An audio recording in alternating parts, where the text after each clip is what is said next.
José Milhazes, ele que é historiador e investigador e tradutor e que lançou A Mais Breve História da Rússia, dos eslavos a Putin. Tu, quando foi a 25 de Abril, tinhas 15 anos e chegaste a alistar no PCP no final de 74. Foste um comunista militante. Quando foste para a União Soviética, aos 17 anos, eras membro da direção da Organização Regional do Norte da União dos Estudantes Comunistas. E foste estudar para lá para assistir, como tu dizias, à construção do comunismo. Partiste com a tua mala de cartão, o teu par de botas, as tuas camisolas, os teus livros, e lá foste tu. Não precisava levar nada porque ias para o paraíso. E contas isto nas minhas aventuras no país dos sovietes, um livro que tu lançaste há 4 anos. Ias quase sem dinheiro porque, como tu dizes, convencido que não se vai para o paraíso terrestre com a casa às costas. Nesse lugar não costuma faltar nada, à exceção do pecado. Foste estudar a história da Rússia. Porquê é que vem este fascínio teu pela Rússia? Isto nasceu onde? Em 91 abandonaste o PCP, um partido que acusas de servilismo total e absoluto em relação à União Soviética. Bem, já estão em partido de carrinha, por isso.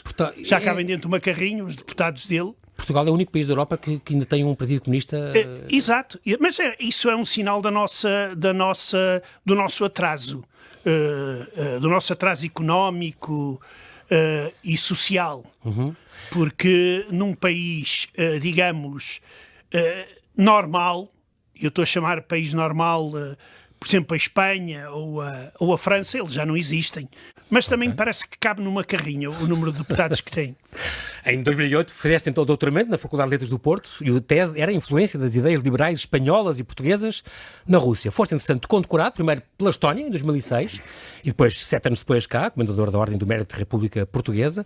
Regressas, como eu disse, em 2015 a Portugal. One of the things that I found out that was sort of amazing about your history, you briefly mentioned it right before we started, you were a Marxist at one time in your life. Most people will find this hard to believe, but it is true. But it's not that unusual. Most of the leading conservative thinkers of our time did not start off as conservative. You had a couple like Bill Buckley and George Will, but I mean Milton Friedman was a liberal and a Keynesian. Hayek was a socialist. Ronald Reagan was so far left, at one point the FBI was following him. So then what was your wake-up to what was wrong with that line of thinking? Facts. It's the motherfucking Eagle Double G. Snoop Dogg. Marx and the Kids.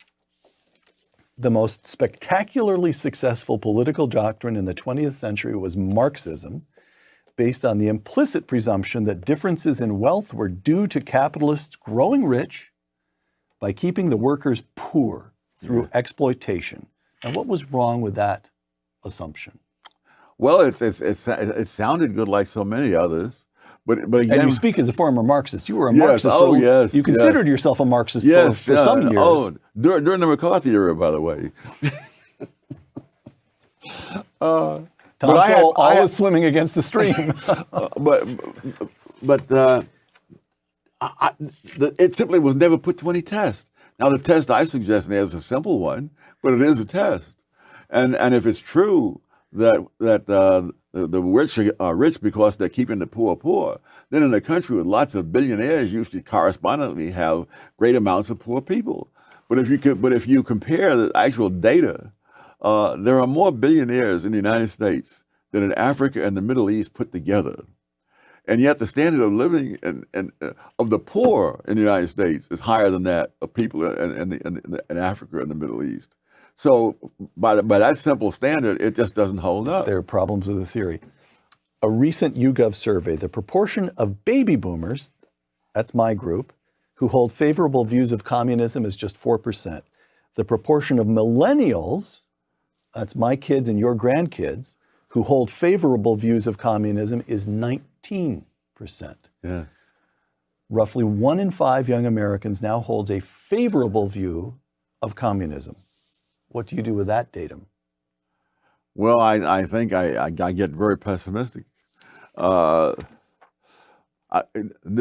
recently, during the election, all this enthusiasm for Bernie Sanders was taking place while people in Venezuela, under a socialist government, with lots of oil, A rich country, a rich in natural resources rich country. and natural resources country, were starving.